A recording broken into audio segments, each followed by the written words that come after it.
I'm him, he.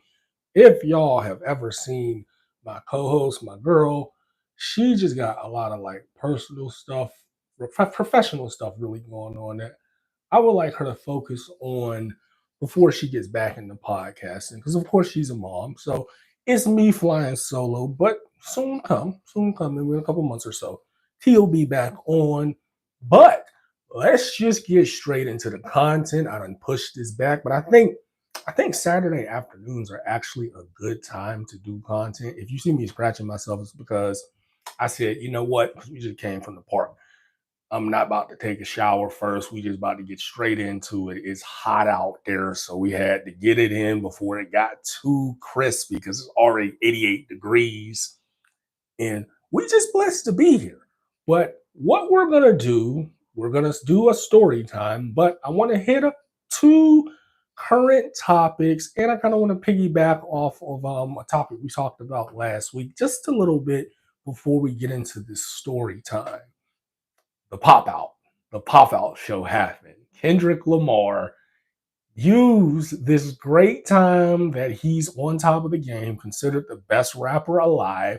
If you don't believe that, you're a part of the slong section of Drake's fan base. But he's used this opportunity of this beef that he just won to bring out all of LA, and they did a great show. I don't really want to go too deep into it because what happened happened. I believe that he's still kind of putting nails in the coffin on Drake. And I think that pop out show, I think the way that he performed like that, like six times in a row, I think Drake has to go back to the drawing board and do what I've been saying to do for the last couple months, really for the last couple years. Make regular music. I'm not saying that I don't really care about the writers, but get some writers that are like over the age of 30. This album that you need to come out with, Drake, don't have Lil Yachty write anything on the album. Don't have Vori write anything on the album. Link with Young Berg and his dude. Do what you do. Hey, maybe even try to get Hove to write a verse for you. But all of this tough stuff, all of this sly, and we don't want to hear that. We want to hear Aubrey. That's the only way you can come back from this, because if Kendrick drops his project and it's one of them, man, it's gonna get bad for you. And just for anybody watching this, if you are a part of the slong section of Drake's fan base, just let me remind you that I don't dislike Drake. I'm actually a fan of Drake. I've been a fan of Drake ever since he came out. Not really like the stuff when he was trying to get into the industry, but like over and all of that. I've been a fan of Drake. And my issue with Drake is he's let his product become degraded to a point where even the simplest of fans can notice these things. And when you're on top and you want to talk about this, that, and the third, I get that you had to do what you had to do to get the numbers. You've gotten all the numbers, you've gotten the Grammys, you've gotten what you need to get. We need real Drake music. We don't need cosplay Drake. We don't need Drake jumping into a lane because it's hot and he knows, since he's the most successful rapper right now, numbers wise, that it's going to work well for him because he's a great artist. We don't need that. We need you to be you. You got yourself exposed trying to act like you were somebody that you're not. And we need you to just come back down to earth and give us what we need. Other words, the next topic before we get into this story, Reason has left TDE. I don't know if many people remember, but I did a video about a year ago when the whole TDE, I forget, Musa, TDE Musa, and Reason were going back and forth on Fig, because Reason was always using his rollouts to freaking cry and whine about the music business of TDE and how it's structured and how he can't put out music and this, that, and the third. And he kind of exposed himself. And he really, I don't really know why he thought that complaining was going to help him. Complaining about a decorated music group label type thing, complaining about how he's being treated as a new artist. I don't get why he thought it was going to help him, but he was using rollouts. The first time he did this, he went on the Joe Budden podcast. This was a couple years ago, complaining and really giving more information than the fans should know. And I think what happened with the back on Fig debacle with Porches was probably like a 7 out of 10, 8 out of 10, if we want to be honest. But with it not being hit out the park, and he probably didn't get the push that he was looking for with it, with everything that was going on, and you putting the business out there, it kind of fell flat because lyrical rap is not really in favor. So your label really has to put you in position, in my opinion, put you in a position to win. And I don't think that he was in a favorable position because he was really not trusting the process. So I'm interested to see what Reason has in store. I've been a fan since the Free album, Better Days, Letter to God. I think that's some of Reason's best music. He's been very underwhelming. The projects haven't been bad because I went back and listened to his first project, New Beginnings. I've listened to Porches. I got it on my playlist, some of the songs. So I listen to them every now and then. It's not that it's bad music, but in this game, it just can't be music. And I'm not even gonna lie to you. I didn't really like how he was dropping freestyles when Schoolboy Q was still pushing his album. I didn't like how he was putting the freestyles over the Schoolboy Q beats. It's like, fam, let Q do what he's doing. Like, the effort for me is lacking, and I hope that this, him being released, him having a chance to put his own work and be the author of his story, can give him that push and that motivation to really apply himself. Because yeah, you can rap, but can you make songs? Do people like your personality? Do you give good interviews? You're really gonna have to grow up a little bit and really put your big boy pants on, because we want to see you win. I want you to be the next Cole. I want you to be the next lyrical guy, but you're gonna have to do it strategically because it's not 2012 anymore. It's not 2015. It's just not that time, and you got to put in a certain type of work and a certain type of effort to really be regarded as something. One other thing that I just want to throw in there, because people is saying that Lil Baby fell off.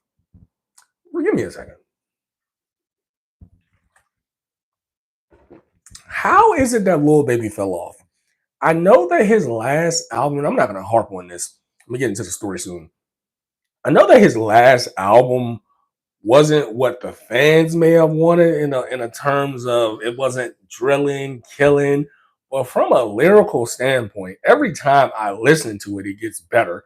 I think it's some of his best work lyrically. I think it's some of the better songs. And I ain't gonna lie, and something about it, this whole thing with Lil Baby, it kind of makes me think he doesn't really want to rap like that anymore because of the certain messages you have to put out. So it might be a whole, not a self sabotage, but just a way to like make it okay for him to be out the way. Because we need some new Lil Baby music. We need another Lil Baby album. I do think Lil Baby is one of the smarter guys, one of the better businessmen. So it's possible he may not need music anymore, but we need you. We need you, Lil Baby. I need you. You know what I'm saying? Just saw some more stuff. Listen to that Rhapsody project. Amazing. I forget what it's called, but it's amazing. It's one of those projects you could really throw this on if you got a long drive. I'm gonna give it a 9 out of 10, and I'm just throwing all this stuff in there because I can only stream once a week. And then another project I listened to was the Travis Thompson project, My Wonderful Horrible Life, something like that. It's one of those, emo-esque type projects for people. I like how he's just real and he puts his life into the music, and I like how he's been honest about his career progression on social media. So I'm with you, Travis. Another 10 out of 10 project for me. But let's get into the story because that's why we are here. What I'm going to do is basically give y'all the rundown of my relationship with my girl. If y'all have not seen my girl, I haven't been going live that many times for like the videos not to be right there when you go into the page. Just go into the page and like go to the clips playlist. She's a co-host on the show, but we're just going through changes. We're just trying to see what works, what don't work. And my kid is sick right now, anyway, so she wouldn't be able to help you know what I'm saying. But whatever. I'm going to give y'all the breakdown of our 20-year friendship, how we met, the ups and the downs.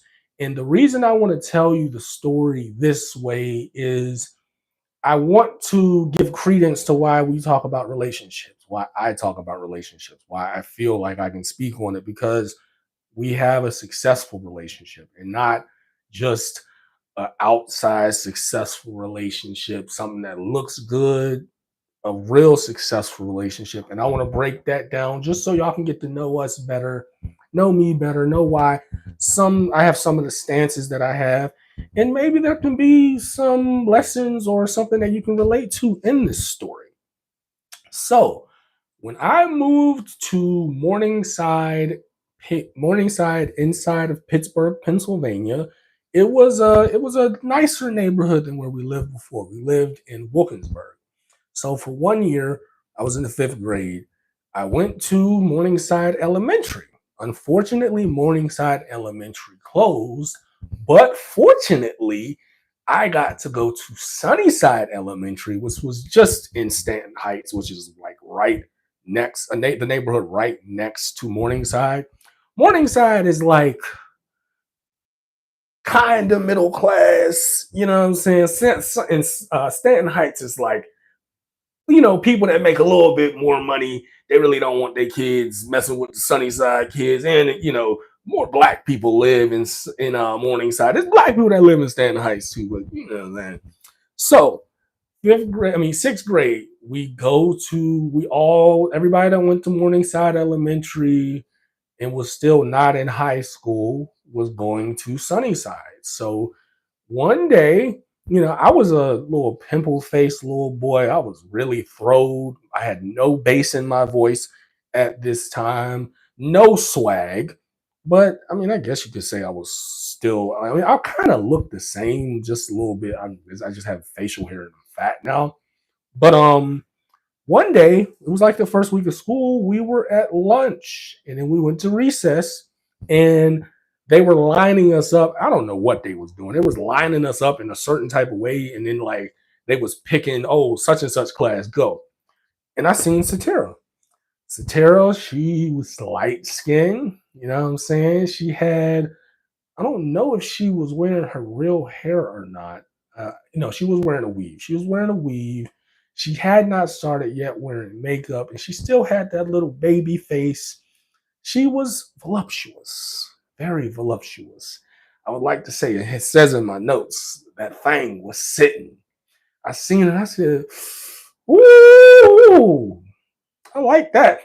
So I just took note. I took note of her. Um, and as the year went on, you make friends, you make friends. And one of my friends that we used to play football with each other, and I didn't even really think we was that close like that, but maybe because we lived close and maybe because I was chill, he wanted to invite me to his birthday party. And I didn't even know at the time that his sister was also inviting people and she invited Satira. So rest in peace, Romp and Roll, which is a skating place that is now closed. We went to Romp and Roll, and I had forgot to wear deodorant. I forgot to wear deodorant. I remember what I was wearing. I had some big ass straight leg jeans on. There was probably some Wranglers. You know what I'm saying? And then I had a University of Pittsburgh jersey on. No deodorant. I did bathe before I left, but I have no deodorant. And I want to say I had the fro too. So I had the fro and everything. Really, I was really throwed back then. I'm still a little bit throwed now, but it's kind of intentional. So we get to romp and roll, and we wasn't really talking. And I don't know, I really don't remember who initiated. I don't know if I think it was me. I was like, yo, bro, she cute.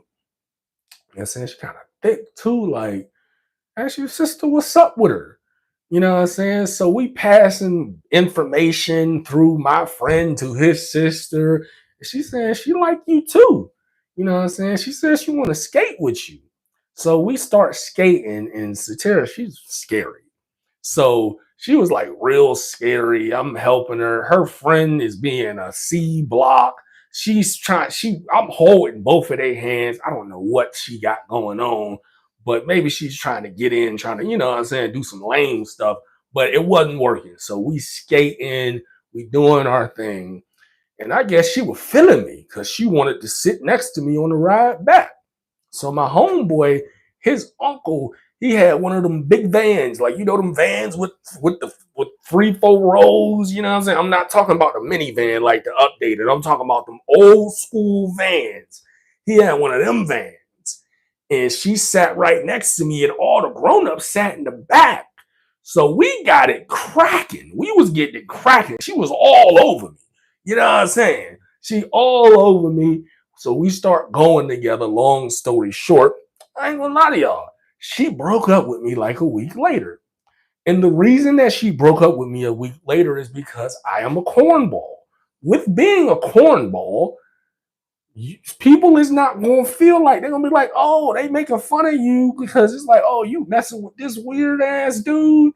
He lame. He this, that, and the third because I come from a single parent household and we was broke. Like we was broke, so I ain't have none of the new shoes, none of the new. I wasn't wearing no Aeropostale, none of that. I'm wearing regular clothes, like dang near from Rainbow, like type clothes. You know what I'm saying? Straight leg jeans. Like I was not dressing, and I had a lot of pimples. So she succumbed to the peer pressure. And she broke up with me. And I ain't gonna lie to you, I was simping out for a little bit, trying to get back with her. But at a certain point, I was just like, F her because like she don't like me. She don't want to mess with me. So it's cool. So that happens. We come to 7th grade, and rest in peace to my grandma. Thank God to my grandma. My grandma got me right. She got me a proactive subscription. By the time 7th grade came, I was smooth. I was smooth out here. None of the bumps. Like I remember 6th grade. I remember popping mad bumps in 5th and 6th grade. I remember blowing my face out like pop, pop, pop. I was popping mad bumps. It was disgusting. So 7th grade comes, I don't have that much, bumps and stuff. And at this time, I'm in shape. I'm playing football. I'm actually one of the top guys on the team. I was playing defensive end, and they had to put me on the line because we didn't have that many linemen. You know what I'm saying? On offense, I was playing tackle, and I was straight. We just sucked. We just were terrible. Like I probably was the only guy that actually had like a blocking form. Other dudes, they was getting ran through. We had no line, no work ethic, man. The guy that played quarterback, he was not good at that point, but he did end up becoming good and becoming like a good high school star. So I think because I was actually trying to play quarterback too, but I think the coach seen that like you're not really a quarterback, and we probably can use you some of in another place because you a little bit. I was a little bit bigger. I was the same height that I am now, and so they had him at quarterback, but like he was trash. I ain't gonna lie, he was trash that year. But like he did turn up, and like I think he broke records playing because I think he had like a couple more years on varsity, so he broke records.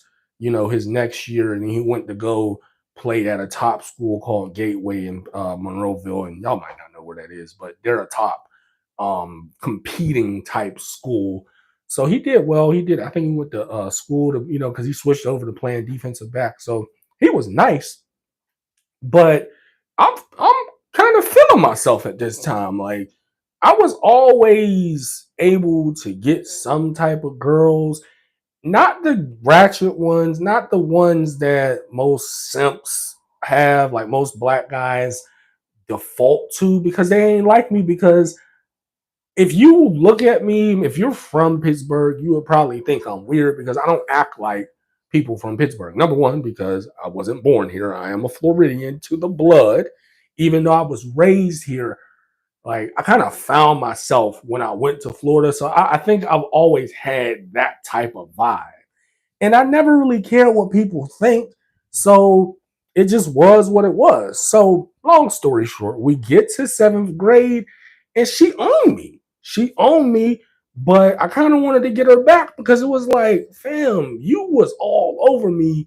And then you break up with me, and now you running back to me. You kind of got me messed up. So I kind of played her. We got together, and I kind of just got with her just to break up with her because this other girl wanted to get with me, and that's just what it was. So I remember going to her friend's house, and we'll keep her friend. She's gonna be a part of this story. Oh yeah, time out. I'm telling the truth. I know I'm not gonna be messy because there's some messy parts of this. I'm not gonna be messy with this story, but there are definitely gonna be parts that I'm gonna have to bring up because I want to talk about the lesson in dealing with certain females, and I'm gonna tell the truth. So I don't want no smoke with nobody involved in this story, but you're a part of the story. I'm not gonna say no names. I'm just gonna tell the truth. So boom, me and that girl, we break up. Actually, get with her friend. The house that I went to break up with her and be a dick was the friend that I got with. And we used to hang out with the friend and Satara. And it was just because she was really mad at me once I did that. So she didn't really want nothing to do with me from a romantic standpoint, but she still was on your boy. You know what I'm saying? Deep down inside. So I'm going with her friend. I remember one time, bro, I had both of them on my arm. Like, it was, women are strange. Like, I just didn't understand how they were both okay with these things to look back at it. But I'm with her friend. It comes to a certain point. I end up breaking up with her friend because I started messing with this other girl, and she was like straight, and I didn't understand why she liked me. We kept getting back together and back together. Mind you, we're not really doing nothing. I'm not doing nothing with none of these girls besides like kissing them, maybe filling up on them a little bit. But like, I didn't have the freedom to just be messing with girls and going over their house and stuff like that up until, let's speed up to the end of seventh grade, me and T got together. So she kind of put the game down on me, and this is, you'll see that this is kind of a pattern. So the friend, no, actually, it was the beginning of eighth grade. Was it? I don't remember. Let's just say the beginning of eighth grade. So her friend that I used to be with, that we ended up breaking up, she ends up leaving and moving like way far out. And I was messing with other girls, but at the time I was just single, and like there was never no action because my dad wasn't with none of that. So she ends up we end up becoming like friends. I think one day we started texting, and then one day she just appeared outside of my backyard and was like, "Hey, you want to hang out?" So we're just walking around talking, and I'm none the wiser of what she's trying to do, but we walk around talking, we hang out a couple times, and then she's like, "Do you have a girlfriend?" And I'm like, "No." She's like, "Do you want to be mine? Do you want to try to like get back together? This, that, and the third." Long story short, we get back together. So we are together. We're together for the rest of the year. I had an early curfew, way earlier curfew than she did. We both were uh, children of single parents. She with her mom, me with my dad, and we kind of had similar, not too similar upbringings, but in terms of the other parent not really being there. There were different reasons for each of us, but it was me and my dad, and of course he was a foster parent, so there were other kids with us, but like from a family standpoint, It was me and my dad, and it was her and her mom. I don't have any other family that lives up here because my family's not from here. I got family from Ohio, family that lives in Detroit. I have a couple family members that live in Oregon, and my other family mainly lives in like Tampa, Florida, around there, Atlanta. You know what I'm saying? Georgia, Alabama type stuff. So I don't know if it was because we were similar that we clicked, but we really started clicking, and like we was together. She used to walk, like I said, I had an early curfew, and she still is like this today. She would like to be right up under me. Like if she could be right up under me, she would 24/7. So she will walk me home because she wanted to spend that extra time. We spent like every day of the summer with each other, and I'm not gonna lie to you, there were rumors of her cheating on me, rumors of this, that, and the third. And I remember asking her, and she telling me no, and she putting it on something. And I kind of left it alone. And it's not that I necessarily just 100% believed her, but I kind of didn't want to mess up what we had at the time. I forgot one thing I do want to let y'all know. To get her to like reel her in, I did make her a mixed CD. I don't know if y'all remember how that was back in the day, getting one of the getting one of the blank CDs, burning some songs on her. I threw some of that Neo Because of You. That's when it was around that time when that album was out. Like I was really putting it down on her. So I ain't gonna lie to y'all, took my V card in eighth grade. She took my V card, and we started getting jiggy. The first time that we did that, we got caught. You know why we got caught? Because I left the rubber dub on the sink in her bathroom. Now, it wouldn't have been so bad, but her mom had this toxic son husband. She wasn't her son, but he was, that's what he acted like. He's this toxic son husband that thought he ran everything. So it had to be made a big deal. It was crazy. I'm not going to get into certain details, but it was kind of crazy. My dad was like mad at her. I don't understand why he was mad, because he had given me condoms from a very young age, because he has a life threatening not, I mean, I guess you can call it an STD that has affected his whole life. So he didn't want me to kind of catch nothing, so he wanted me to be educated.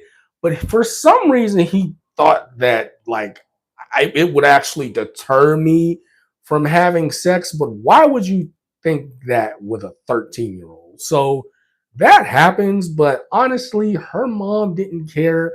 I think that she liked me because I've always treated Satira with respect. I've never like really done nothing grimy, like real grimy. So I ain't never put my hands on her, nothing like that. I'm not that type of dude. So her mom, she would kind of like turn a blind eye. And I hope you don't see this, Moss, but she was kind of like, you know what I'm saying? And I don't know if she knew or didn't know, but we used to get it cracking in that room, in that house that they used to live in. So we get to high school. And of course, even though I'm not the most coolest guy, I'm me. I got my own type of style. It's more women, it's more girls. And I don't know what it was. I don't know if she was like, she just started getting annoying. I'm not going to lie.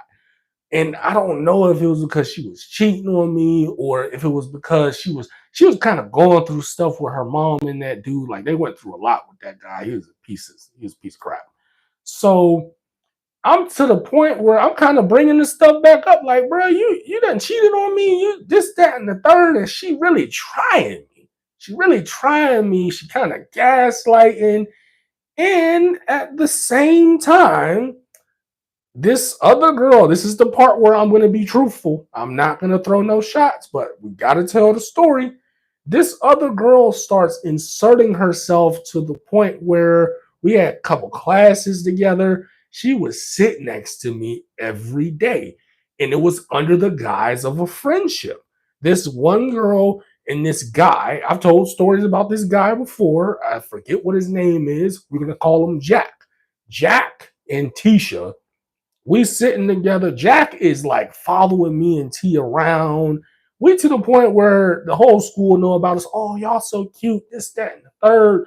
But Tisha is putting in her hours. And I didn't realize this, but I want to say I kind of got manipulated into liking her from familiarity in going through problems in my current relationship. So I'm not going to go all through it, but long story short, me and T start visibly going through it, and my stupid self lets Tisha know. So Tisha puts this whole plan together, and she basically put some game down on me, and she like, I want to say she verbatim said, if she ain't doing you right, I could do you right. You know what I'm saying? So that pushes me to kind of trying to mend the relationship with T because, I love her. I didn't want to break up with her, but I wasn't going to be disrespected and played with any type of way. So I'm saying, bro, like, let me know what's going on. What happened? Like, let's talk about it. She want to act like nothing happened. She want to act like, oh, that's a lie. Da-da-da-da, I don't know what you're talking about. And we happen to be at the lunchroom. And I was so mad and I felt so played, and it was almost like the whole lunchroom was looking at us because we was that relationship. I said, it's over with, I'm done with you. And I got up from because we used to sit at a table by ourselves every day, sitting across from each other, and like that's just what it was. And I was done with her, and I said, it's over with, and I went to go sit with Tisha. I ain't gonna lie to you. I got blackballed, like blackballed by all the girls in the school. And mind you, I wasn't ratchet. I wasn't no street dude. So it's not like I just every girl liked me.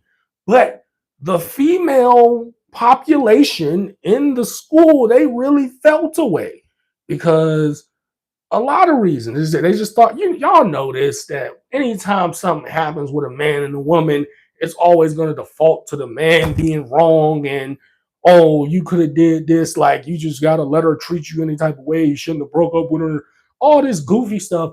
But I'm not going to lie to you, I had an experience with Tisha, and it kind of started my realization of I can't date certain women. So we went through things. It was weird. We weren't actually together for that long because my dad made me break up with her. The thing that was crazy was I was going to T's house. He knew I was going over there. He knew that we was doing it. It had actually got to a point where he told me to stop doing it with her. And I don't know why he thought that was just going to be like, you let us have the whole summer getting cracking and everything. And then you talk about stop. I remember one time he got mad because I asked him for more rubbers. And I'm like, all right, I guess I got to buy them myself. Like, I don't know what you're talking about, bro. Like, you already opened the door. But we it would I don't know. He just had a different vibe about Tisha because I was going to T's house when nobody was there, but I guess he had a problem with it because it was like so strategic. Like she would tell me like come over on Saturdays and this time, and it was kind of early because it's like oh we got this window of when my parents ain't going to be there, and it was a little bit deeper into the hood. I will tell you that. So we had an experience. A lot of weird things went on that I don't want to go into because I don't want to be salacious. I don't have problems with none of these people. But I will say that there was an experience where my girlfriend, Tisha, tried to get me with another girl because because she was going through something, and I don't want to say what, but and she knew that she could, and this is her words, she knew she couldn't be the best girlfriend. And something happened, and I did want to be with this other girl. She was in the 10th grade, because we was in ninth grade still, and we had a math class. I don't even remember what class it was. So I did want to be with her, but somebody like I was a hornball at this time. I was definitely trying to smash cheeks, bust cheeks, period. You know what I'm saying? So Somebody kind of let the cat out the bag that me and Tisha was actually girlfriend and boyfriend and not best friends, because she was trying to put it down on the girl like, oh, I'm his best friend and I just want to put you on. So that girl kind of hated me. She hated me. And then my dad makes me break up with Tisha because he just didn't like the vibe. He didn't even meet this girl, but he just didn't. I don't think he just. I don't think he liked the direction I was going in with her.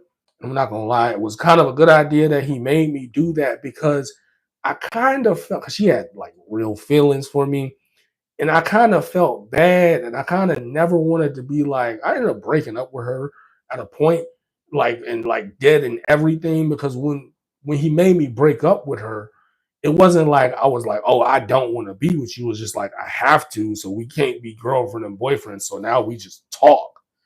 And then it got to a point where I was just like, you know what, I'm done. And it was weird, bro. It was weird. I started talking to one of her friends, and that was a whole drama debacle. And it was just like, yo, I can't keep going through this with women. Me and her stopped talking. And this is kind of when I became a savage. This is kind of when I stopped just accepting all of the BS that women and, single parent households try to make you think you have to accept from a woman. I won't tell you the situation, but I will tell you something happened and I was mad and I didn't necessarily know how to communicate the best. So word had got to her that I was hot, but I ain't talked to her.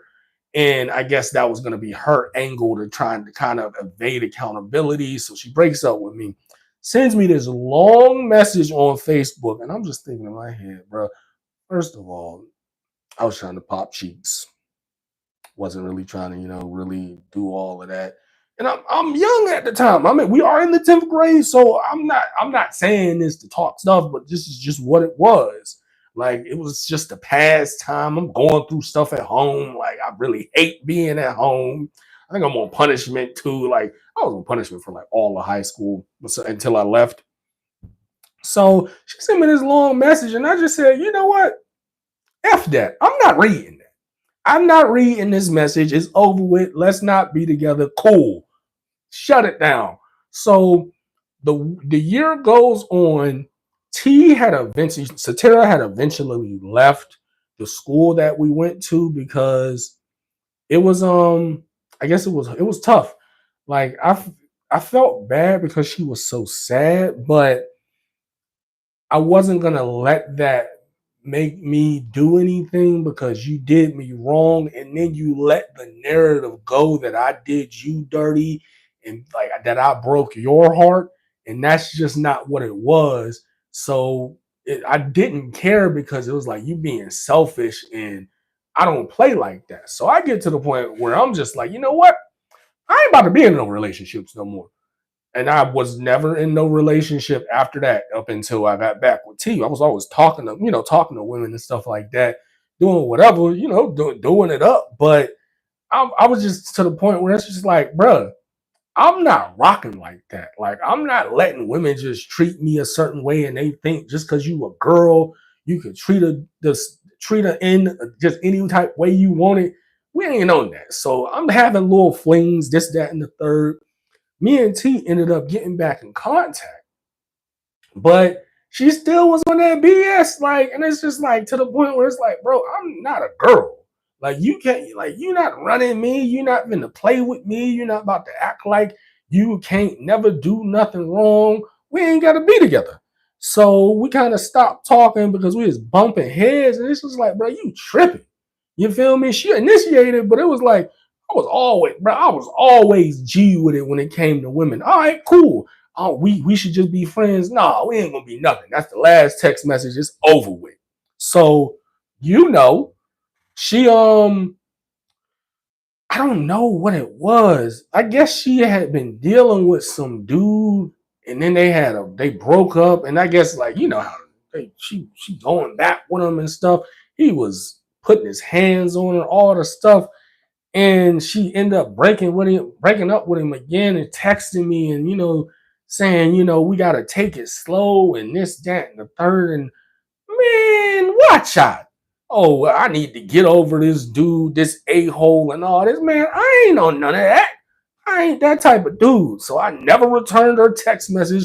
We ain't talk until I move. I eventually end up moving in 11th grade, at the beginning of 11th grade, because it's like, bro, I'm not that type of dude. Like, I ain't the type of dude who, oh, you hurt, so I'm going to be your rebound. And, oh, yeah, you still want to be in contact with him because you want to get over him. You can go back to him. You can go back to him. I ain't that type of nigga. I ain't no side nigga. I ain't none of that. So we just stopped talking because it's like, girl, watch out, bro. You know what I'm saying? So we moved. I moved, and she didn't know that I moved because she ended up moving like to the other side of town with her mom, and we just wasn't in contact because man, you ain't finna play me like I don't play like that.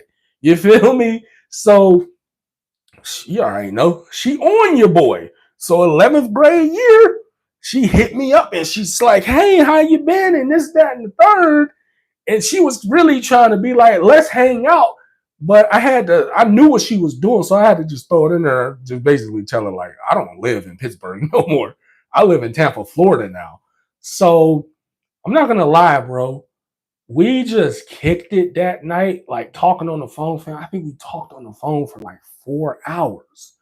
And after I hung up the phone, it was just like, man, I just wish she had made better decisions because maybe if she had treated me right, I would have never left. You know, I just would have dealt with whatever I was dealing with at home. And honestly, bro, I probably would have did better in school. I probably because I would have had a reason to want to have some type of freedom. So it was like that's a shame, but I mean, those are your decisions. Those are your decisions, and that's just what it is. And I don't accept second rate treatment at all. I still don't, especially not by no woman. You know what I'm saying? So in a relationship type stuff. So that was what it was. Life went on, and then, bruh, I was 18. No, I was like 17. Life is going on. Life is life for me. I'm doing stuff I ain't got no business doing. I done caught a charge. I was 22. She hits me up on Snapchat. And now we had talked a couple times, but nothing too serious. But she hits me up on Snapchat and she basically like puts it down again, like, man, I messed up when we was younger. I should have handled these situations differently. I'm a different person, you know what I'm saying? I've learned how to love myself more so I don't make such dumb decisions to put myself in bad situations. She really had to talk me into really getting back with her because I wasn't trying to have no kid with no woman that is self-important and narcissistic and thinks she can do whatever. I wasn't really trying to waste my time dealing with a woman like that. So we get to a point where we talking, and the reason that we talking because I was planning on moving back up here because I wanted to be the reason why my life would go wherever it would go, and I felt like being down there with quote unquote family, there was some type of obligation that my family members on my mom's side put on me with my brother, with other family members. And I just wanted to get away from that because I wanted to see if I could just be out here and be successful by myself. I didn't want to have to worry about somebody, and you know what I'm saying? Like it was just a whole lot of just goofy stuff. And I'm like, bro, I didn't have no kid at the time. I'm not nobody's dad. So I told myself, bro, I'm gonna move back up here. And I didn't have intentions on like really hanging out with friends or nothing like that. I wanted to get my life right. And I said, like, bro, if my life is still shitty once I move back up here and get a job and all that, at least it can be my fault. You know what I'm saying? At least I won't have anybody to blame. So here we go. We're going to get juicy. And I'm glad that because I still got a lot of story to tell. So me and T are talking. We started talking, I want to say in May of 2017, maybe a little bit earlier, maybe like March or April. And mind you, in Florida, I'm doing my thing. I actually kind of came into my looks, came into my facial features because I got I had a big nose and I got like a big upper lip, but I kind of came into it in Florida. So I don't, you know what I'm saying? Like I wasn't, I never, it just never was gonna be my thing to just be sleeping around with mad women. Cause like I told y'all, I'll just tell y'all what he has. My dad has HIV, and I've known so many of his peers, his friends that have lost their lives dealing with the complications of HIV. So I was kind of scared straight to the point where it's like, bro, I don't want to have no kid at a young age. So I was very selective on the women that I did mess with. You know what I'm saying? Like I've never really been like I don't like ghetto chicks. I don't like chicks that think that they're men. I never messed with that. So I was always messing with a certain type of girl. And it just so happens that I was messing with some girl when she hit me up, but she eventually told me like I ain't really with that. And the girl, like, she was a little fast. She was a little fast, but I ain't gonna lie, I was trying to bust cheeks. I was just trying to bust cheeks. But it was to the point where it was just like, bro, you kind of broke. Like, like that wasn't my type of girl. Like, I'm not like it just this one time, bro. I got her a lift from her job, and she is supposed to come through, and it was just like you never called me. As you said, I'm gonna call you when I get home and get showered. This is like, bro, I'm not that type of dude. Like, I don't mind paying for nothing, but you're not about to play me. So we just never talked again. So we talking, and me and my dad, we made the play. He helped me out to move back up here, but the thing was, I noticed that when we were talking, that she had a very strange relationship with her best friend at the time. Her best friend was older than her, and I could just tell that she was just, bro, like, I'm sorry.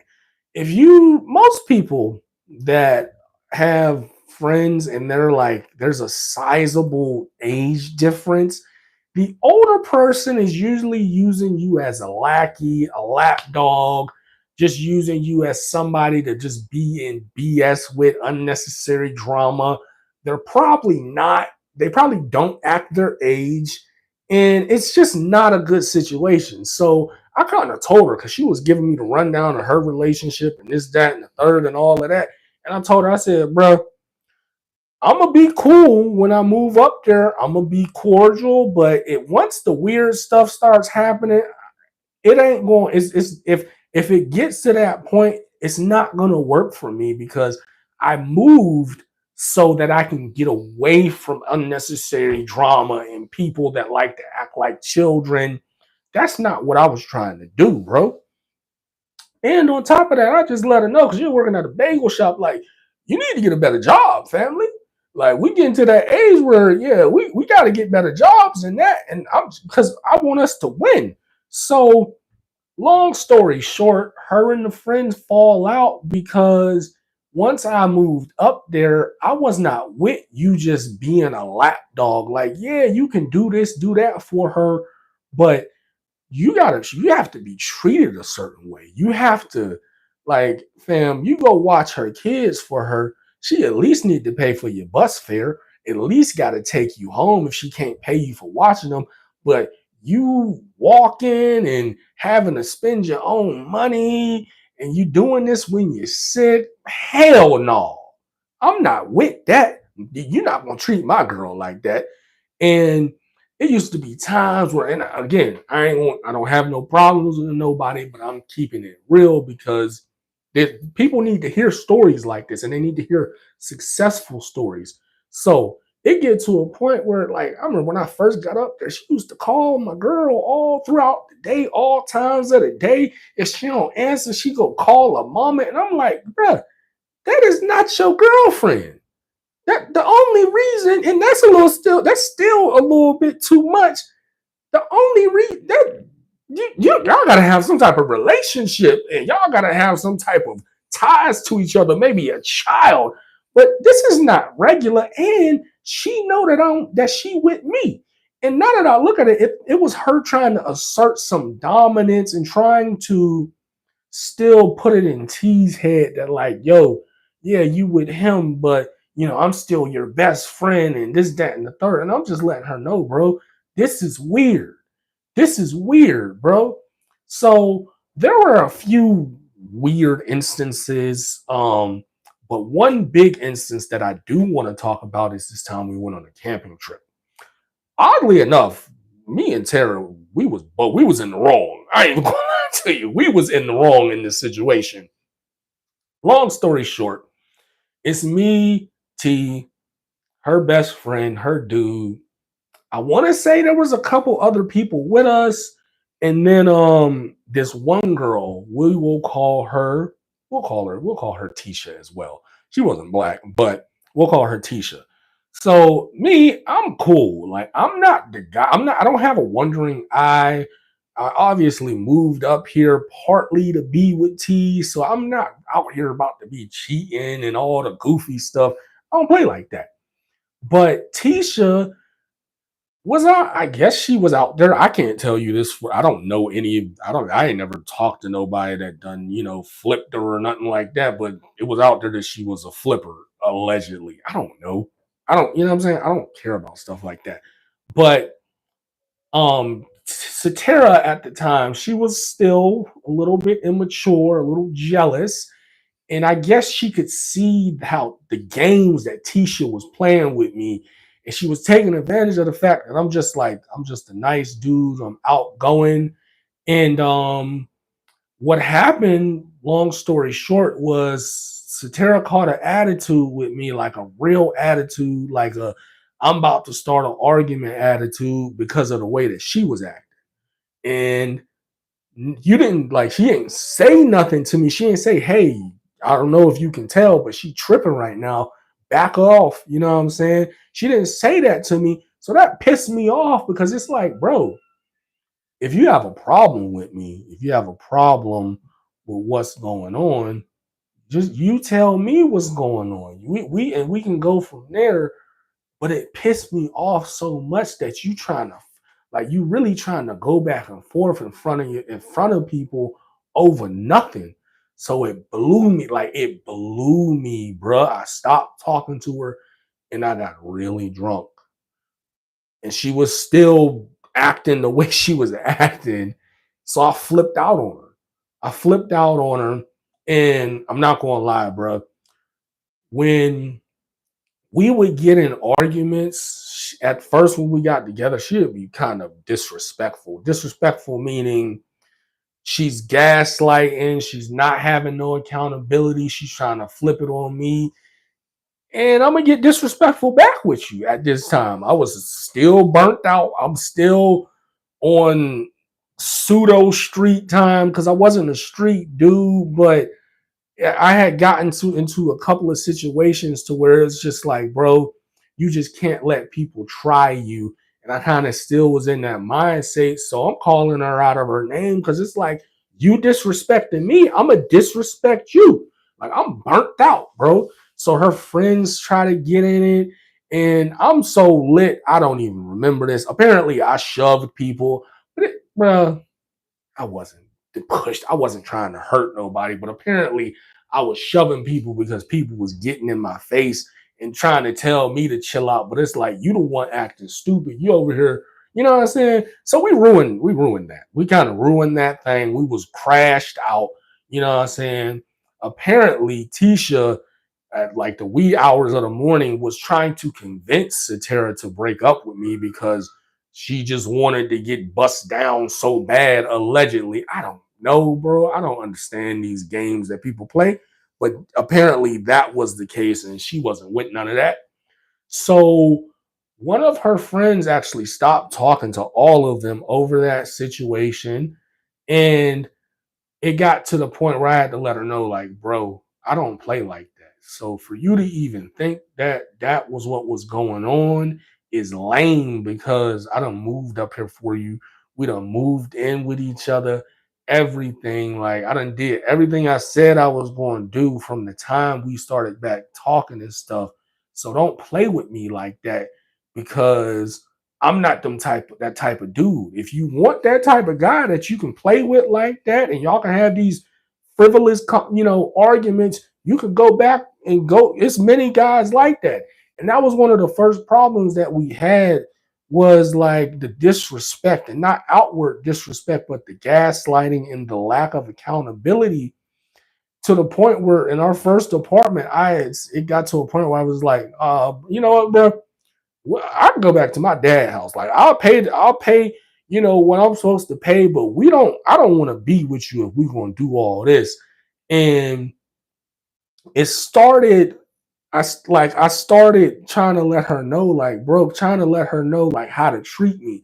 That's when I started like letting her know, like, bro, I'm just not going for that. I'm not going for it. I don't care how other relationships work. I don't care about the relationships you've been with in the past.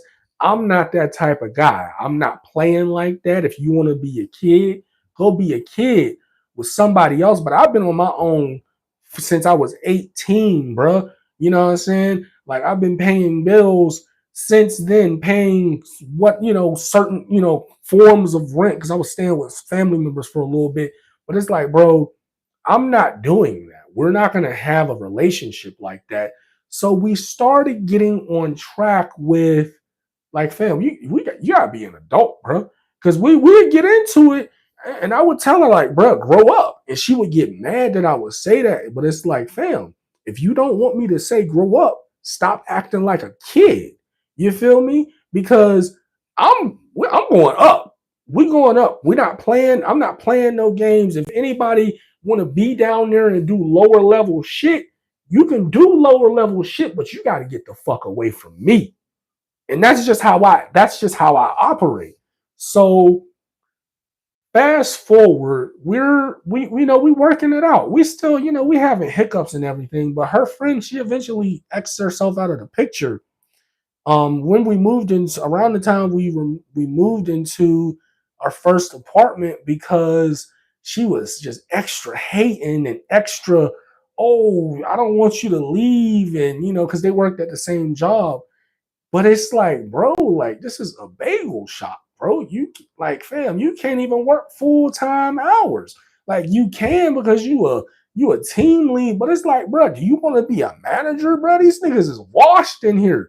Come on, bro. So she gets another job because it's like, bro, if you want to live together, bro, you gonna have to pay your share straight like that because we not living in the hood. You know what I'm saying? So she getting it together because that's what she wanted to do anyways. Like I was just like, bro, it's time because we live so far from each other. It's like, bro, we might as well move in with each other straight like that. Because I don't really want to live with my I don't want to live with this dude. You know what I'm saying? And it's a little bit I can go into with that, but I'm not gonna go into that.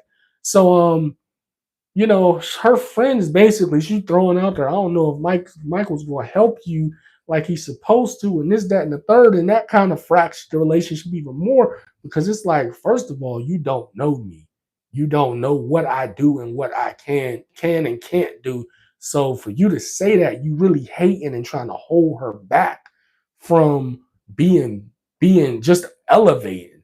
So the relationship is kind of fractured at that point. They still kind of hanging out, but after a while, her friend just kind of X'd herself out because the relationship wasn't going the way that she wanted it to go. She didn't get the benefits of getting to use Satara for free babysitting and, getting the rope Satara in with the little shenanigans that she was doing allegedly.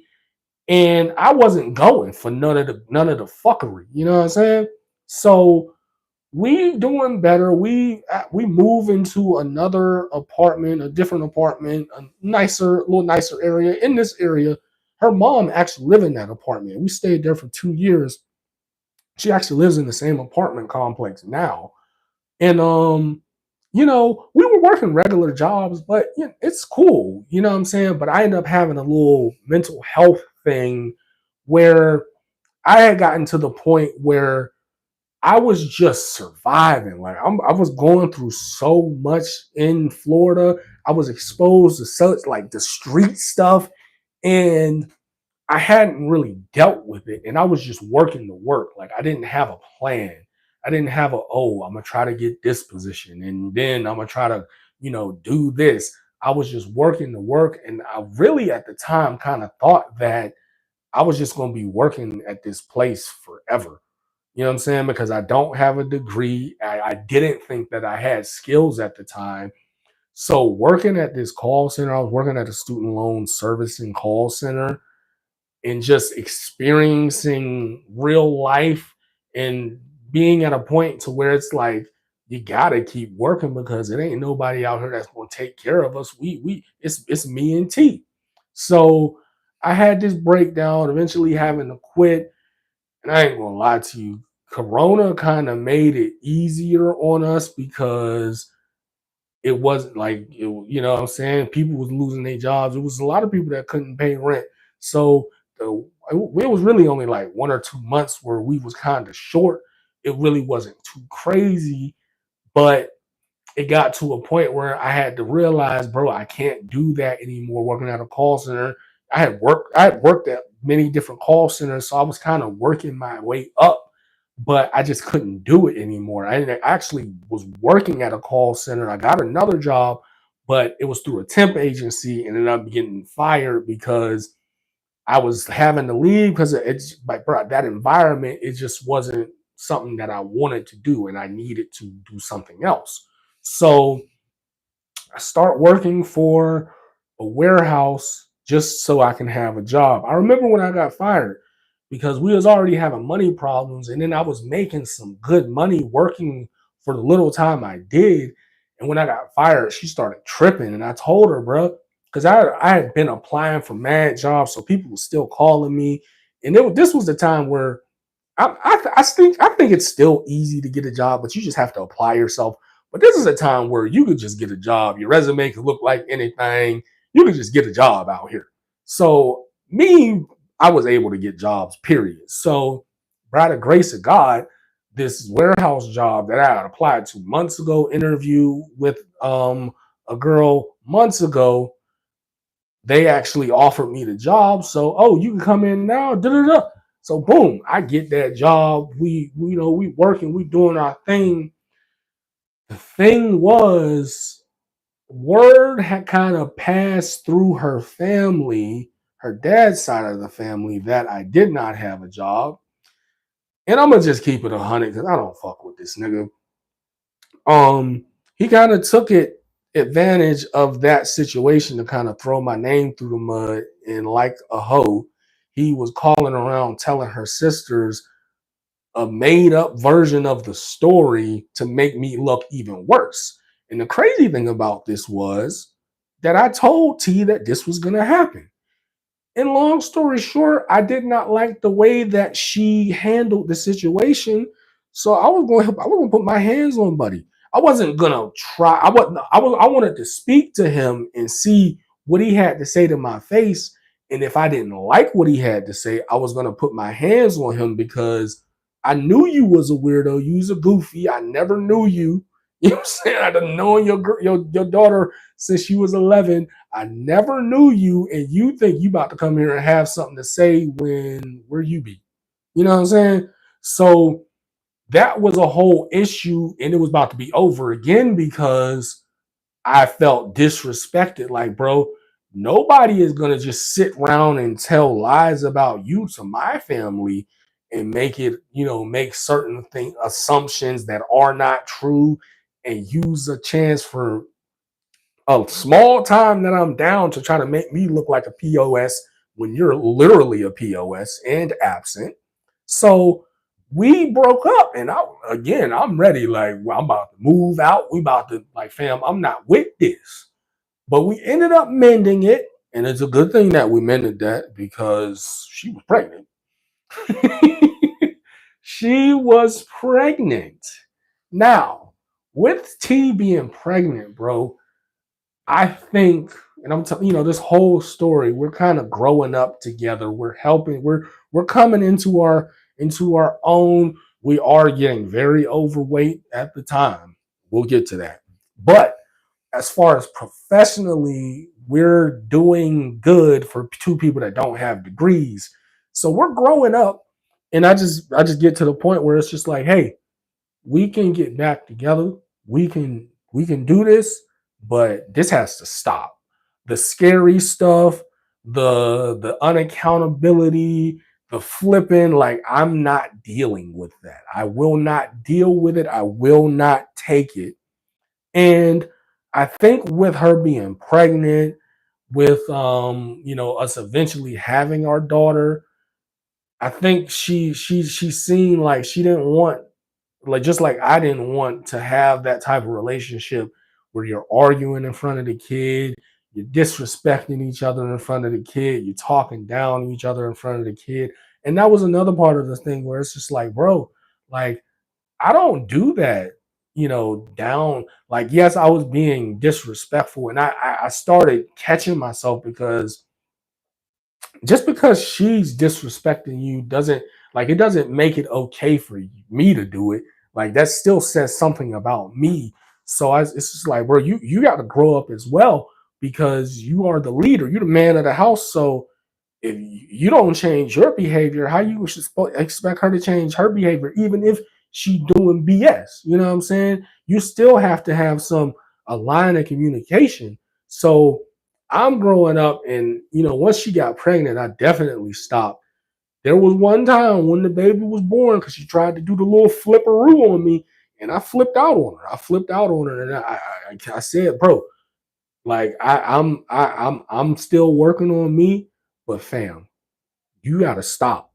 Like you gotta stop. I'm not one of these niggas out here. I'm not one of them. I'm not no simp. You can't play me like that. You can't lie, and try to die with the lie to end up making me feel bad for defending myself. I don't play like that.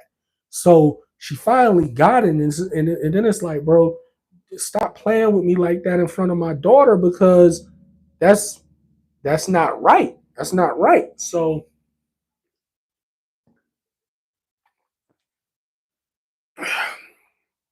as we are we're becoming parents, things, like, we used to not have that many friends, but things just changed, bro. Like it just turned to like not, like neither of us had friends. Like I've always, like, through my adult life with moving and going to different high schools, it was really hard to and then moving to different states. It's really hard to find genuine friendship. And like I had a lot of instances where I'm hanging out with people, and it's like, dang, are you really my friend? You even like black people for some, certain instances. And I kind of got turned off from just looking for friends because I don't think like the average person my age, and I don't think it's a bad thing, fam. I just have not, the victim mentality, the the mindset that the government is out to get us and we can't do anything. Like, bro, I'm just not that guy because I never had the choice to do that. I always had to go out there and get a job if I wanted to eat. Like I've been homeless staying at shelters before, bro. Like I never had that opportunity to just whine and cry. I never had that extra cushion, from my parents. My parents didn't really care about what I did. You know what I'm saying? Unless it was going to help them. So we're to the point where we're parents. We get into this program to make sure that we're able to raise our child because this is when the pandemic ended. This is when prices started surging. So we both become business analysts and we start doing it up.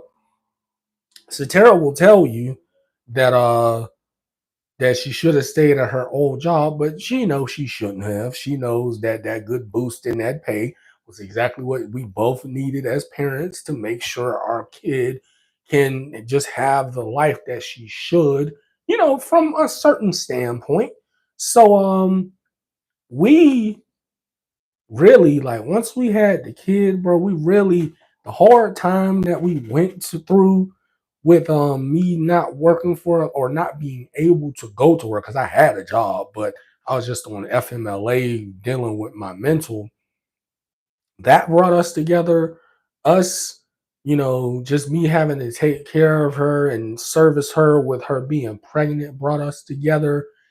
And then we have just been elevating, and we finally we finally about a year and a half ago we finally got actually serious about.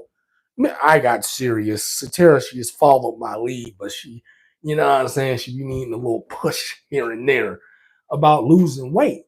And I want to say collectively we definitely lost at least 100 pounds.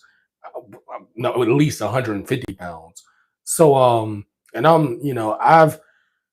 I've moved on from the business analyst position. So Tara has fared a little bit better in this position than I have. So she's riding it out, you know what I'm saying? So I've moved on though because I just, I've used this job, my previous experience to get a better job that is still, favorable in pay. So we just doing it up. But the thing about us, bro, the thing about us, number one, Satara's a great woman. She's a great mom. She is open to taking direction because she knows that I'm never going to put her in a position to where she's going to be lacking or she's going to be in a less advantageous position than before because I want what's best for her. I'm not selfish. You know what I'm saying? Like anytime that I've got racks, a bag or anything, I done broke Satira off because you my family. And if I'm out here doing good, you gotta do good too. You feel me? She likes having her own money. I love that about her. And I'm not even gonna go at y'all, but I love that she'll get out here and work. You know what I'm saying? She'll get out here and do what she needs to do to put her parts in. I love that she's naturally beautiful. She don't really need that much makeup. And that thing, ooh, that thing's still sitting. You know what I'm saying? I love her mom. You know what I mean? Her mom's a little bit older, so she has a little bit different values, compared to other women her age. I love that she she loves me, my crazy ass, because I'm not gonna lie to you. I'm a little thrown off. I can be a little nasty at times, but as I've grown up, I've definitely learned how to channel that energy and not respond so disrespectfully. But I love that she stuck with me as I've grown into the man that I am because boy, I was crazy. I was crazy when I moved back up here. I was on papers, man. I was so burnt out. It wasn't even funny. But we've just grown together. We've just stuck by each other and we've always been willing to do what we need to do to change for each other. You know what I'm saying? Like me not being a guy that's really trying to be out there and sleeping around. I used to watch porn a lot, you know what I'm saying? And it just became a normal thing because adults used to actually push that, like, hey, whack off, you know what I'm saying, instead of sleeping around. But then when you get with a woman and she don't want to be with nobody else, she ain't been around the world like that, she don't like that, you know what I'm saying. It's a feeling that she feel away. And I've heard a lot of dudes say, oh, she's tripping and this, that, and the third. But when you really think about it, bro, if you are in a relationship where you're monogamous and it's just y'all two, bro, that's a lot.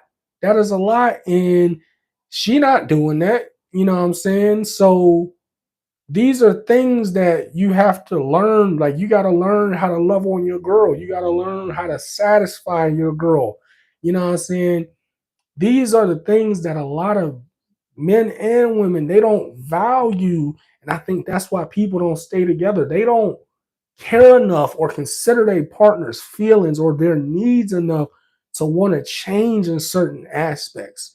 You know what I'm saying? Because you, if you could hear a different type of guy talking about, the disrespect and stuff, and it's like, but yeah, you disrespecting me, so I'm gonna just keep doing it until you change. But it's like, bro, it don't really matter who's right or who's wrong in a relationship, bro. Y'all have to function together.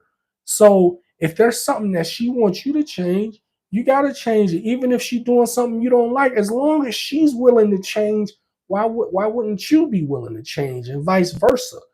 And I think the thing that's kept us together is we care about each other. Like, we really love each other. It's nothing that I'm trying to get from her. It's nothing that she trying to get from me. Of course, we can use each other for the value that we both bring. I've had Satara make she makes the intro. Y'all probably ain't seen it in a while because we're going live now. But the intro, she made that. You know what I'm saying? The design, like the logos for the podcast, she made that because she's a little bit more artistic than I am. So you have to, you can use each other, but you can't misuse each other. You know what I'm saying? And we're 29. We've known each other since we were 11. We're a month apart, like almost exactly a month apart. My birthday is on the 25th. Hers is on the 20th of the next month. And we, like, bro, I ain't never done her dirty ever, ever. Why would I? I don't get why I would do the woman that I've loved for dang near 20 years dirty. It's no reason to, man. That's, you know what I'm saying? And she's never done me dirty ever. I mean, back then, but that junk don't matter. We was teenagers, and it wasn't like dirt. It's, bro, it's, these things happen when, and there's things that I could tell you about. I tell y'all stuff about me because I don't care what people think. Like, I'm a man, I'm a grown man. I don't care what people have to say. I don't care if people talk, oh, you're fat and this, that, and the third. Like, I don't give a crap about none of that. I'm not trying to find a social media daddy. So I'm an open book. I don't care about none of this. I just know that it's a great medium to build a brand. So this is where I'm at. This is what we're doing in the year 2024. This is where life is at. And I have the skills to do these things, but there's things that I don't bring up. We would never talk about T on here because I want to protect my girl. And like, fam, things happen when, like, man, but life be life. Life be life. But if you're looking at this and you're saying, unfortunately, I hope you don't have this mindset, but I just know people are out there and you're saying all this and you love us so much. And we usually don't tell people this, but I'll tell you this if you've gotten this far in the video. Why y'all ain't got married? You know why we ain't got married? Because Satira wants to look a certain way in the wedding pictures. That's it. But I ain't gonna lie to you, we get into that age where the tax benefits would be very beneficial, I think, if we get married. So in 2 years, if we still fat, we gotta tie the knot. We're just gonna have to put the paperwork in. You know what I'm saying? But I'm not necessarily really worried about that because we're not going nowhere. I'm not going nowhere. I know it's some single person saying, "Oh, if he ain't done it now, he ain't going to never do it." You can't give me advice. You are single. Can I give my girlfriend advice? You are single. You want to do what you want to do in relationships. That is not how she carries herself in our relationship. You have no experience of what we going through. You know what I'm saying? But I hope that this video, me being transparent, can give y'all a little bit more insight on my perspective of relationships because I, like, fam, yeah, I wasn't raised by a woman, so I don't have that soft ass stuff that a lot of y'all guys have, that feminine side of you. You're a male, but you're not a man. And you know what I'm saying, you think it's cool to be a snake, and you get emotionally manipulated by women. and stuff like that. No, I did not have that, but I definitely had situations where women thought they was going to try to treat me like that. And I've always put my foot down, bro, because I ain't never worried about that. I ain't never worried about that. And it's actually attractive when you stand your ground. We're to the point now where Satira don't even try me like that. She don't try me like that. We don't even get in fights like that anymore because I'm not doing it. I'm not about to fight with you. I ain't about to go back and forth with you. You can be mad. You know what I'm saying? Because if I'm wrong, I'm gonna just say I'm wrong. And if I'm being a dick, I'm gonna just apologize for being a dick. But with women, sometimes it don't go that way. But we've gotten to the point now where it's just like I'm not gonna engage. So she don't really, even if she feel like being on the BS, I'm gonna just stop responding. So I'm just not gonna be talking to you, and she don't she don't like that. You feel me? I think the last time I think I told y'all about this. The last time we got into a fight, it was over her having to get a tooth pulled. And the reason why we got into a fight was because I had told her, and if you don't know, I don't have back teeth. I don't have back teeth. I know you can't see, but I have like one back tooth and everything else. Like, I ain't got no back teeth because I didn't have health insurance. I wasn't given health insurance when I moved down with my mother. I got health insurance when I got jobs, but I just fell into not going to the doctor, not going to the dentist. My fillings fell out, cavities, tooth decay, and I think there's another tooth that I'm gonna have to get pulled soon. It is what it is. But basically, I've been through situations where you're going through excruciating pain, and she ended up getting an abscess, and it frustrated me so much because it's like, fam, I told you this 2 years ago. You've seen me go through these things. Now you want me to baby you. You got me effed up. Like, fam, it's not about listening to me, it's about taking good advice. You know what I'm saying? Because we have a life, we have a child to take care of. Not so now we have to do all this other stuff because you just didn't want to do what you needed to do at the time. And she was mad because she thought I was being insensitive. Yes, I am being insensitive because you didn't care when I told you. So yes, I am being insensitive. And I'm insensitive. I ain't gonna lie to you. I don't play these baby games. I'm not babying grown people. And I think that's another reason why we kind of even each other out, because it was a point in time where I had this, like, it was like, bro, I get that sometimes you want to be soft when you're girl, but like, it ain't a lot of people in T's life that'll just tell her what it is. You know what I'm saying? Sometimes have to tell her about herself, and you can't go through life like that. You can't go through life thinking that you're right in everything and life is just treating you a certain type of way. No, actions have reactions.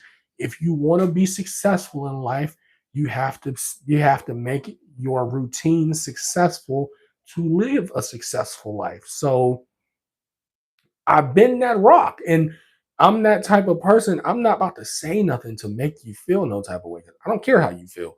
Feelings are fleeting. You know what I'm saying? I'm trying to do what's best for everybody because we're a team. So I keep it real. I keep it real. I don't hold back punches because we're all adults, and adults don't need that. You don't need to be babied. You need to be held accountable. And with her just knowing me, know who I am, we've been together so long, it's not even a problem because I want what's best for you. I want what's best for everybody, and I want what's best for real. I don't want you to get what you want. I want you to get what you need, because sometimes you don't know what you want, especially if you're not living right. Now, at this point, we know what we want because we're functioning adults, but you don't always get what you want, and you don't always everything's not always perfect, but you still gotta go out there and produce. You gotta bring that chili home for these kids, man. And that's just my mindset. So we probably won't never break up. Probably won't never, because the things that people go through, I'm not putting my girl through that. I'm not even if I was in a situation to where I couldn't be home a lot. It's kind of like now, you know what I'm saying? Like I get a certain amount of time with T and the baby, but at the same time, bro, that's everybody's life. That's everybody's life, man. You got to get out here and use your skills how you use them, whatever job you need to work, whatever shift you got to work. That's what you got to do because it enables me to do this. Now, some people might say, "Oh, you're not doing this, and you slacking, bro." Once I get 90, once I get my 90 days, and not that I'm gonna start slacking at work or nothing, but once I get 90 days in and once I'm there at the job, then I can start, okay, doing this before work, going live before work, putting out more shorts and stuff, clipping the stuff up. But one thing, and I'll finish with this, and this has nothing to do with nothing, but like as far as the subject, don't ever let nobody try to speed your motion up, bruh. Don't ever let nobody try to shame you into trying to doing what they doing because your life circumstances are not their life circumstances, bro. If you can only do content when you can do content, just make sure that you do it when you can do it. Have some type of consistency, even if it's once a week, like I am doing right now. But this content game is real. It's competition. It's a lot of narcissistic, self-important people, and they will try to throw you off your game. And I just want to say to y'all out there, shout out to you for thinking I'm one of these fatherless Negroes looking for an internet daddy, and you thought that you was going to be able to crush my dreams by saying a couple words. Who the hell cares about what a nigga is saying on a television or a phone screen? I don't care about none of that. I don't care if you think fat people can't do this. I don't care if you think this, that, and the third. Bruh, watch out. Like, man, I'm not one of them dudes. You know what I'm saying? You got to try harder. Trying to hurt me emotionally, I don't care about that, bro. I don't care. You feel me? You, you guys, like, and I thank you for it because with going through what I went through, it was extra motivation. And still to this day, I be catching shots, and I be catching shots from quote unquote millionaires outside of YouTube. And I'm like, if you thinking you can get in my head, that means I got something. It's something here. It might not be at its full form, but I got something. So I thank you, bro. I thank you for thinking that I'm one of them dudes because it shows me who these people are. And man, y'all ain't scaring nobody away from doing nothing. You was tripping, dog. It always baffles me when somebody thinks they're gonna crush my dreams or hurt my feelings by letting me know how they feel about me or how you look at me. Like, man, I'm a black man. I don't care nothing about how a nigga look at me. I don't care how a motherfucker feel about me. If you're not threatening me, hurting my if you're not threatening my life and trying to hurt my family, fam, you can't beat me. There is no beating me. There is no trying to play mind games. I'm a grown man. I'm masculine. I'm not feminine. I don't care. How can I care what feminine men think? Who cares? I don't care about societal norms. What a nigga think about me, bruh. I don't care about none of that. I'm from Pittsburgh by way of Tampa, Florida. Hell no, nigga. You might need to do some research on these places. That shit don't work with me, bruh. But respect, though. Respect. I just had to throw that out there because I just don't get guys. But this has been another episode of the Big Podcast. I think Saturday afternoons are going to be the time to do this because I got the energy. I'm feeling it. I promise I'm going to get y'all some clips out. I've been slacking and I got a thumbnail on here, but I might make a new thumbnail. We out though. I'm hungry.